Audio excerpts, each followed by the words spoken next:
नमस्कार किसान भाइयों, मैं Awadhesh Kumar Srivastava NPV agro group की तरफ से आप सबका बहुत बहुत स्वागत करता हूं। मैं यहाँ पर आप लोग से कुछ महत्वपूर्ण जानकारियाँ शेयर करने के लिए आया हूँ, जिनके बारे में जानकर आप लोग अपनी खेती किसानी को एक अच्छे तरीके से काम करके अपने आप को समृद्ध बना सकते हैं, क्योंकि आप लोग हमारे अन्नदाता हैं और देश के अन्नदाता का समृद्ध होना ये हमारी पहली जिम्मेदारियाँ हैं। क्योंकि हमारे खेतों में जितना भी अन्न आ रहा है वो आप ही के खेतों से आ रहा है। हमारे घरों में जितनी भी खुशहाली है जो भोजन के रूप में हम लोग ग्रहण करते हैं, तो बहुत सी चीज़ें दवाइयाँ हैं वो सब आपके द्वारा पैदा की गई उत्पादों से आता है। तो उन उत्पादों के साथ में हम लोग रासायनिक खादों का बहुत प्रयोग कर रहे हैं। रासायनिक खादों के प्रयोग से बहुत सी ऐसी चीज़ें डेवलप हो रही हैं जो तमाम बीमारियों का जन्म लेती चली जा रही हैं। उन बीमारियों से हम सभी लोग ग्रसित हो रहे हैं। हमारे छोटे छोटे बच्चे ऐसी ऐसी बीमारियां होती चली जा रही हैं जो पहले बहुत ही ज़्यादा उम्र में होती थी, लेकिन आज बहुत कम उम्र में होने लगती हैं। जैसे डायबिटीज़ है, मोटापा है, बालों का गंजापन होना है, सफ़ेद बालों का हो जाना है, और हम सभी लोग कब्जियत से परेशान हैं। क्योंकि क्या हो रहा है कि हर खाने के साथ में हम लोग कम से कम 0.25 मिलीग्राम से लेकर 0.5 मिलीग्राम तक का जहर हर खाने के साथ में हम लोग लेते चले जा रहे हैं उन रासायनिक खादों के जरिए। जिन रासायनिक खादों ने हमारे देश को, हमारी खाद को, हमारी ज़मीन को और हमारे उत्पाद को पूरी तरह से हम लोग को परेशान करके रखा है।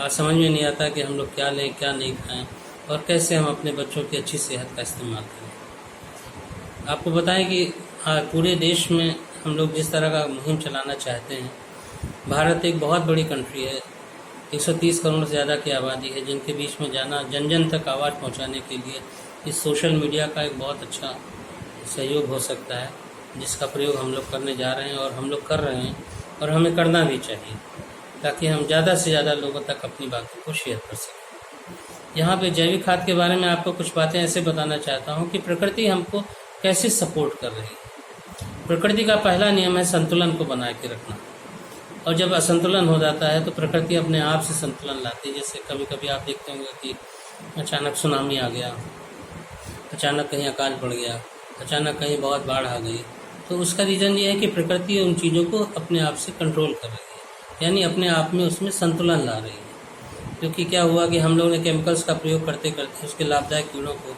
लाभदायक उसके जो भी उसका फ्लोरा फाना था उसको डिस्टर्ब कर दिया। आपको बताएं कि मैं आपको जीवाणुओं के बारे में कुछ बताना चाहता हूँ। जीवाणु एक सबसे छोटी सी इकाई है जो हमारे आसपास करोड़ों अरबों की संख्या में, आज कोरोना भी एक जीवाणु के रूप में है, एक सिंगल जीवाणु है जिसने पूरे विश्व को हिला के रखा है। इसी तरह लाखों करोड़ों जीवाणुओं के बीच में हम लोग रोज रहते हैं, लेकिन हम लोग को कोई भी नुकसान नहीं पहुँच रहा है। क्यों नहीं पहुँच रहा है? क्योंकि अभी तक पूरी तरह प्रकृति हमारी दूषित नहीं हुई। 1 ग्राम मिट्टी के अंदर लगभग 5 करोड़ जीवाणु होते हैं, 5 करोड़, क्योंकि 4 घंटे से लेकर 24 घंटे में मल्टीप्लाई हो जा रहा है। अब समझ के चलिए, एक एक जीवाणु इतना ताकतवर है कोरोना के जैसा। इतने जीवाणु हमारे आसपास हैं, 1 ग्राम मिट्टी में इतने हैं, तो वो ज़मीन के अंदर, स्वास्थ्य के अंदर कैसा चेंजेस ला सकते हैं, हम सभी को समझ में आना चाहिए। मगर ये जीवाणु हमको नुकसान नहीं पहुँचा रहे हैं, क्योंकि प्राकृतिक संतुलन के रूप में चल रहे हैं। संतुलन कैसे होता है? प्रकृति ने एक संतुलन बना के रखा है, जैसे कि लाभदायक जीवाणुओं का समूह और हानिकारक जीवाणुओं का समूह और न्यूट्रल जीवाणुओं का समूह। तो लाभदायक और हानिकारक कीड़ों का समूह जो होता है जीवाणुओं का, वो लगभग 5 से 10% होता है, और 90 से 95% न्यूट्रल जीवाणु होते हैं, जो कि ये देखते हैं कि हमको रूल कौन कर रहा है, पॉजिटिव या निगेटिव। जैसे जंगलों में खाद कौन दे रहा है, वहाँ पे पॉजिटिव जीवाणु उनको निगेटिव से ज़्यादा होते हैं, तो न्यूट्रल भी पॉजिटिव की तरह काम करते हैं। और जब निगेटिव की संख्या पॉजिटिव से ज़्यादा हो जाती है तो न्यूट्रल भी निगेटिव की तरह काम करते हैं। इस तरह से क्या हुआ कि जो 90 to 95% जीवाणु हैं वो हमारे दुश्मन नहीं हैं। सिर्फ पॉजिटिव और निगेटिव के बीच का डिफरेंस है, जो शायद 1% हो सकता है, चाहे 2% हो सकता है, शायद 3% होता है, मैक्सिमम 2 से 3% हो सकता है। तो यदि जैविक में हमको काम करना है तो हमें सिर्फ 3% काम करना है। लेकिन दूसरी तरफ यदि हम केमिकल्स का प्रयोग करते हैं, रासायनिक पेस्टिसाइड्स का प्रयोग करते हैं, रासायनिक खादों का प्रयोग करते हैं, तो प्रकृति के एनवायरनमेंट को, पर्यावरण को बदलने के लिए हमको 100% काम करना पड़ता है। जैसे भी किसी भी खेत में यदि हमारे कीड़े आ जाते हैं, तो ऊपर दिखने वाले 100 कीड़े होते हैं। 100 कीड़ों को मारने के लिए आपने एक दवा छिड़की, जब दवा छिड़कते हैं तो 60 से 70 कीड़े मर जाते हैं, लेकिन उनमें से 25 से 30 कीड़े बच जाते हैं। जो 30 कीड़े बच जाते हैं वो अगली बार में जब पैदा होते हैं तो उनके अंदर आपकी ये दवा काम नहीं करती, क्योंकि वो रेसिस्ट कर जाते हैं, रोग प्रतिरोधक क्षमता आ जाती है उनके साथ। यानी हर बार आपको ज़्यादा से ज़्यादा केमिकल्स का प्रयोग करना है, हर बार ज़्यादा से ज़्यादा जहर का प्रयोग करना है, लेकिन वो जैविक कीड़े जो हैं फिर भी आपसे ज़्यादा ताकतवर होते चले जाएंगे। ये तो उन 100 कीड़ों की बात करी हमने जिनमें आपको जो दिखाई पड़ रहे हैं, और मिट्टी के अंदर हजारों करोड़ों की संख्या में जितने कीड़े पड़े हैं जो लाभदायक हैं, हम उनको भी ख़त्म करते जा रहे हैं, तो हानिकारक कीड़ों की संख्या लाभदायक से ज़्यादा होती चली जा रही है, जिसकी वजह से मिट्टी का पूरा भी पर्यावरण खराब होता चला जा रहा है, संतुलन बिगड़ता चला जा रहा है। उस संतुलन को बिगाड़ने के लिए हम लोग जिम्मेदार हैं। तो 2 ही तरह के पर्यावरण के जो हमारे आसपास के नियम रह गए। एक तो हमारा एनवायरनमेंट ऐसा है जिसमें प्रकृति रूल कर रही है, दूसरा एनवायरनमेंट ऐसा है जिसमें मानव ने अपने उस चीज़ को बना के रखा है। तो मानव रचित व्यवहार के अंदर तमाम सी चीज़ें हो रही हैं, तमाम सी प्रॉब्लम्स हो रही हैं, लेकिन प्रकृति रचित चीज़ों में देखिए, जंगलों में ना कोई खाद दे रहा है, ना यूरिया, ना DAP, ना पेस्टिसाइड, ना पानी, लेकिन सब चीज़ें बहुत अद्भुत रूप से पैदा होती चली जा रही।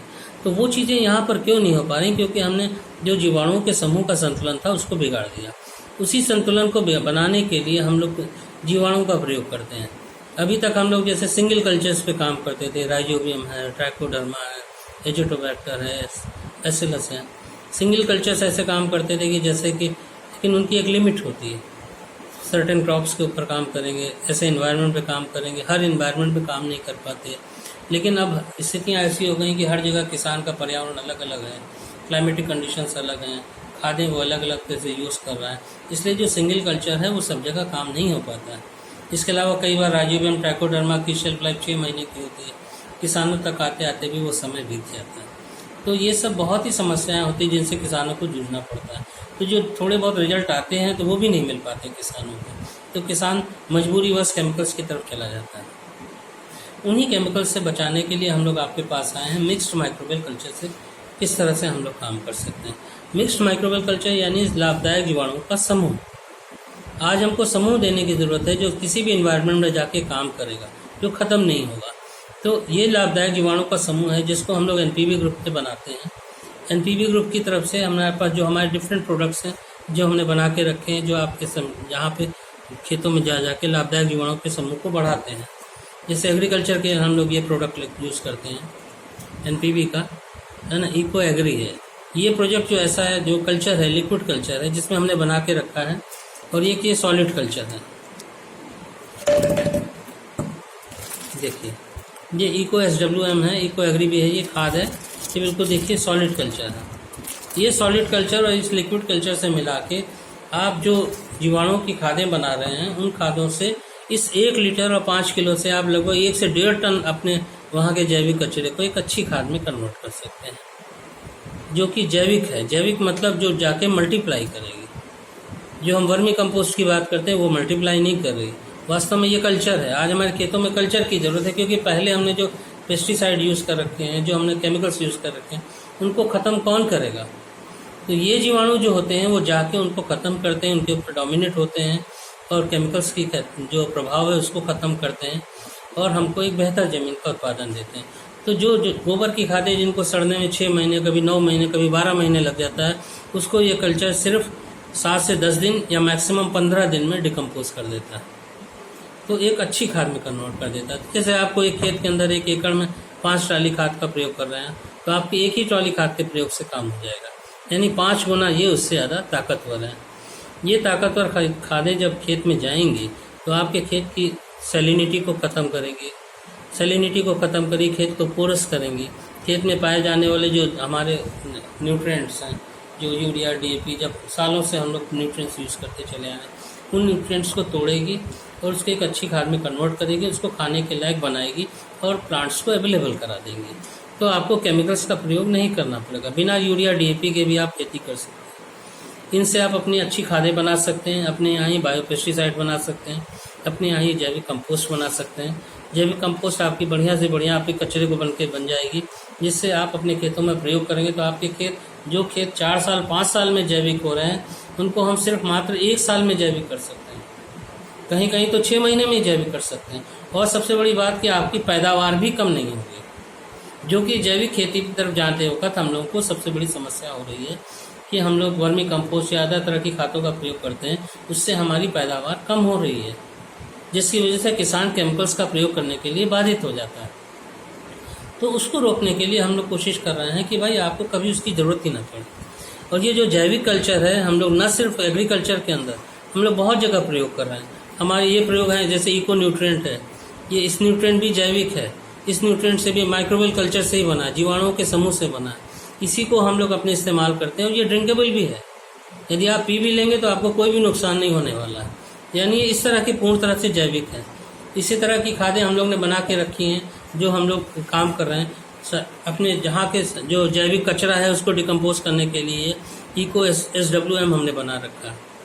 जो शहरी कचरे को भी हम एक अच्छी खाद में कन्वर्ट कर सकते हैं। अहमदाबाद में हम लोग लगभग 400 टन पर डे का प्लांट है, जहाँ पे हम लोग वहाँ पे इससे कचरे से हम लोग खाद का बनाकर निर्माण काम करते हैं। इसी तरह हम लोग ने इको फंगस यानी ये इको फंगस जो आप देख रहे हैं, ये भी जैविक माइक्रोबियल कल्चर से ही बना हुआ है, जिसको अपने खेतों में यूज़ करेंगे तो आपके यहाँ पैदा होने वाले जो फंगस हो रहे हैं खेतों में, वो नहीं होंगे आप। ये सारी खादें जो हम लोग बना के दे रहे हैं, ये सब जैविक हैं और इसमें कोई भी केमिकल नहीं पड़ा हुआ है।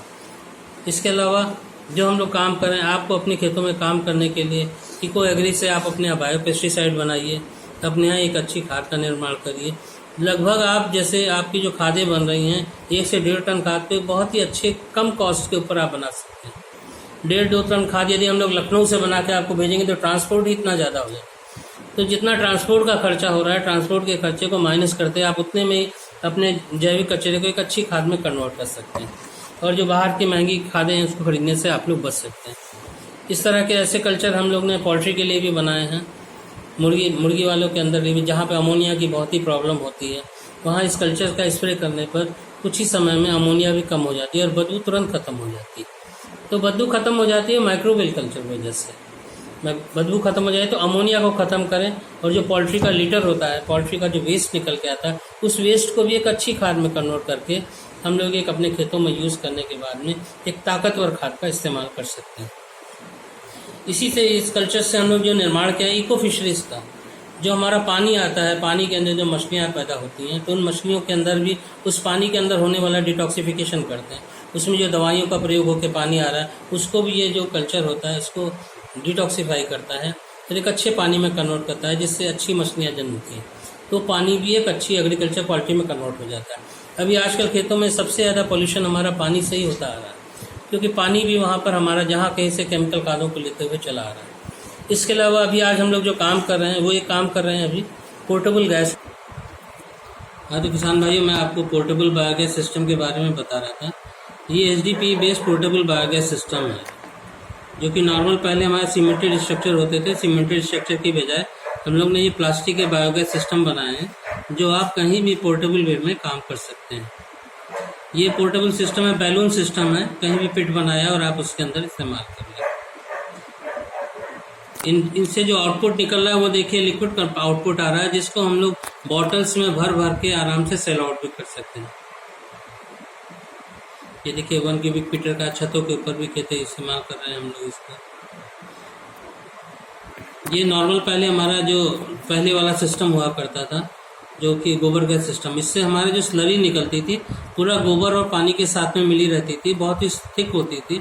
10,000 लीटर से ज़्यादा हमको पर एकड़ इस्तेमाल करना पड़ता था। दूसरी तरफ ये जो कल्चर हम लोग का बायोगैस सिस्टम है, इसमें हम जो प्रयोग करते चले जा रहे हैं, इसमें से बिल्कुल लिक्विड निकल के आ रहा है अपने कल्चर्स के प्रयोग करने से। इस कल्चर के प्रयोग करने से क्या हो रहा है कि सिर्फ 200 लीटर से आप 1 एकड़ का स्प्रे कर सकते हैं, मात्र 200 लीटर से।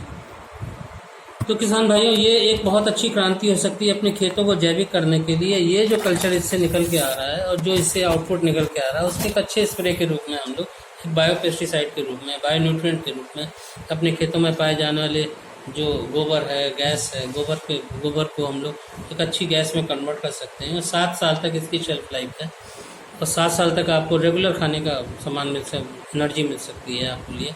और अपने गोबर से, गोमूत्र से, मट्ठे से, अपने आसपास पाई जाने वाली चीज़ों से आप एक बहुत अच्छा लिक्विड फर्टिलाइज़र बना सकते हैं, जो 1 से 1.5 रुपये लीटर आपकी कॉस्ट बैठती है, जो आप आराम से 5 रुपये, 7 रुपये, 10 रुपये लीटर बेच सकते हैं। स्वामीनारायण ग्रुप में अभी ये हमारा प्रोडक्ट लगा हुआ है अहमदाबाद में, जो लगभग 150 क्यूबिक मीटर का है, जहाँ पे लगभग 200 से 250 लोगों का खाना रेगुलर रोज बन रहा है। 50 से 100 एकड़ की खेती रोज हो रही है उनकी, जिसमें ये इसी कल्चर का प्रयोग करते हैं और वो कोई भी कीटनाशक का प्रयोग नहीं करते। तो किसान भाइयों, मैं चाहूँगा कि आप लोग इस तरह से अपनी खेती को प्रमोट करें और हम आपको और फर्दर जानकारियाँ देते रहेंगे और इसके बारे में बहुत ही अच्छी अच्छी चीज़ें आपको बताते रह जाएंगे, जिसके बारे में आप लोग अपने खेतों को एक अच्छे से बेहतर किसान के प्रति आप लोग काम कर सकें, बेहतर किसान बन के अपने आप को समृद्ध बना सकें, अपने समाज को समृद्ध बना सकें और अपने देश को समृद्ध बना सकें। मेरी बहुत बहुत शुभकामनाएं आपके साथ में हैं। और इन सब चीज़ों को जानने के लिए यदि आपको हमसे संपर्क करना है तो मेरा मोबाइल नंबर है 9889193011। मैं फिर से दोहराता हूँ 98 89 19 30 11। इस नंबर पे आप कभी भी कॉल करिए, हम आपसे इन्फॉर्मेशन देते चले जाएंगे और हम आपको फर्दर और भी जानकारियाँ देते चले जाएंगे। इसके बारे में आप लोग जैविक खेती की तरफ आगे प्रमोट करें, अपने देश को समृद्ध बनाएं और एक अच्छी क्वालिटी प्रोडक्ट्स का निर्माण करें। बहुत बहुत धन्यवाद आपको और बहुत बहुत हमारी तरफ से साधुवाद। Thank you so much.